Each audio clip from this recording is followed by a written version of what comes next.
দর্শক, আমরা কি ভেবেছিলাম? পুতিনের পরমাণু সাবমেরিন আসছে শুনে আমেরিকা ভয়ে পালাবে? আমরা কি ভেবেছিলাম সেই বেলা ওয়ান জাহাজটি নিরাপদে রাশিয়া পৌঁছে যাবে? তাহলে ভুল। আমরা সবাই ভুল ছিলাম। আমেরিকা যা করলো সেটাকে যুদ্ধ বলা যায় না, সেটাকে সাহস বলা যায় না, সেটাকে এক কথায় বলা চলে আন্তর্জাতিক ডাকাতি। হ্যাঁ, ঠিকই শুনেছেন, আমেরিকার নেভি নর্থ আটলান্টিকের মাঝখানে রাশিয়ার পরমাণু সাবমেরিন এবং যুদ্ধজাহাজের সামনে দিয়েই হেলিকপ্টার থেকে কমান্ডো নামিয়ে ওই জাহাজটিকে হাইজ্যাক করে নিয়েছে।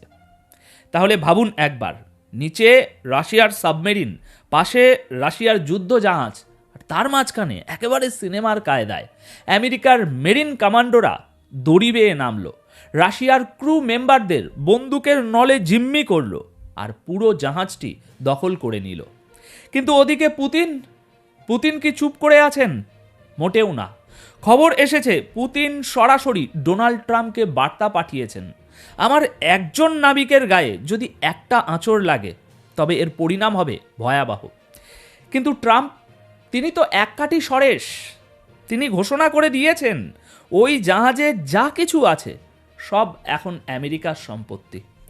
দর্শক, এই প্রতিবেদনে আমি আপনাদের জানাবো ঠিক কোন মুহূর্তে এই অপারেশনটি হলো, রাশিয়ার সাবমেরিন কেন কোনো গুলি চালানো না, কেন অ্যাকশানে আসলো না, আর এই ঘটনার পর চীন কেন সবথেকে বড় বিপদে পড়ল। দর্শক, 10 মিনিট একটু শান্ত হয়ে বসুন, কারণ রাজনীতির এই খেলা এখন আর শুধু হুমকি ধমকিতে আটকে নেই, এটা এখন সরাসরি গায়ের জোরে নেমে এসেছে। দেখুন, সকালের ভিডিওতে আমি আপনাদের বলেছিলাম যে আটলান্টিক মহাসাগরে এক অদ্ভুত চোর পুলিশ খেলা চলছে, মনে আছে তো? ভেনিজুয়েলা থেকে আসা সেই তেলবাহী জাহাজ, যার নাম বদলে মেরিনার রাখা হয়েছিল, আর আমেরিকা পাগলের মতো ওটার পিছনে ধাওয়া করছিল।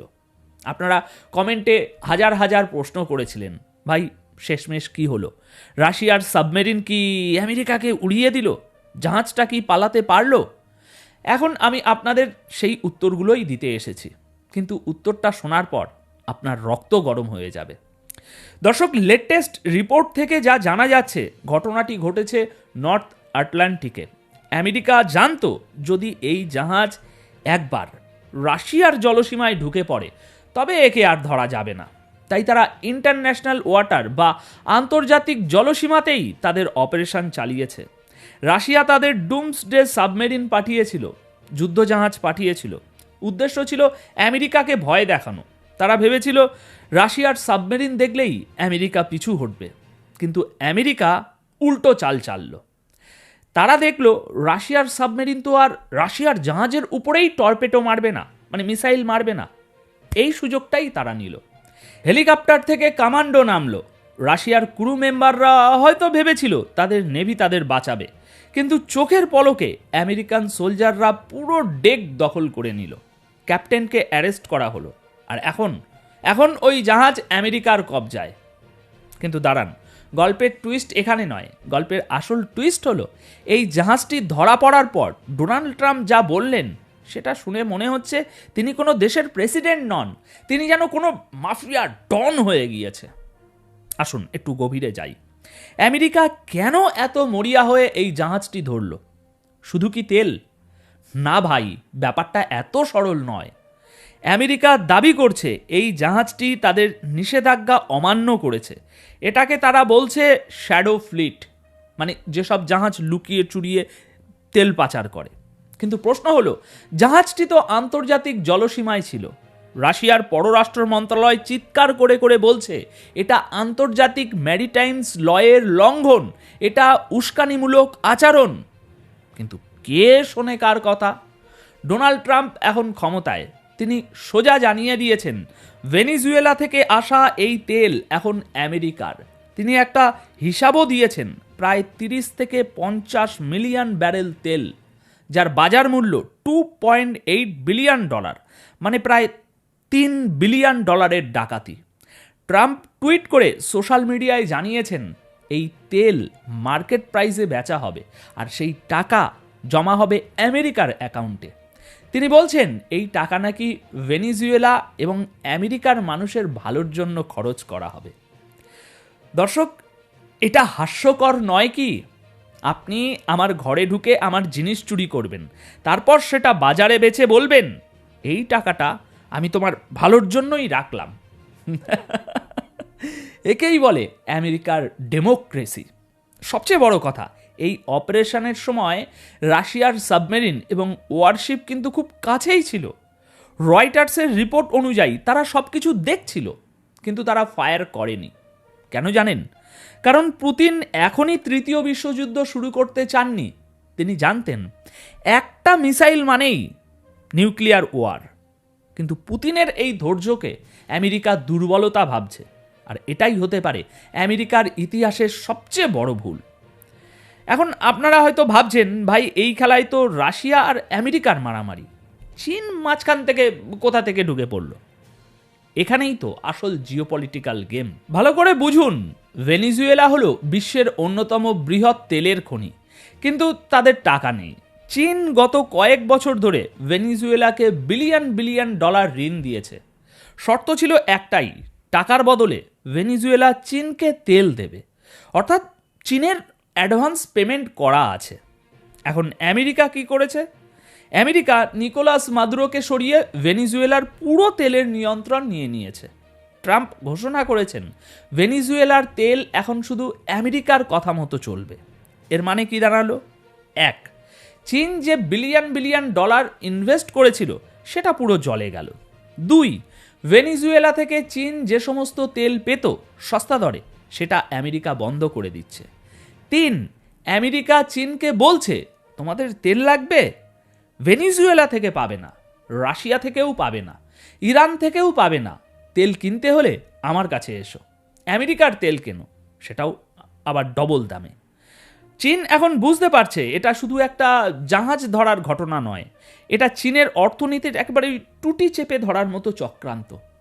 চীনের সস্তা তেলের লাইন কেটে দিলে তাদের প্রোডাকশন খরচ বেড়ে যাবে, আর প্রোডাকশন খরচ বাড়লে বিশ্ববাজারে চীনের পণ্যের দাম বাড়বে, ফলে চীনের অর্থনীতিতে বড় ধাক্কা আসবে। সুতরাং ট্রাম্পের প্ল্যানটা কতটা শয়তানি বুদ্ধির দেখুন।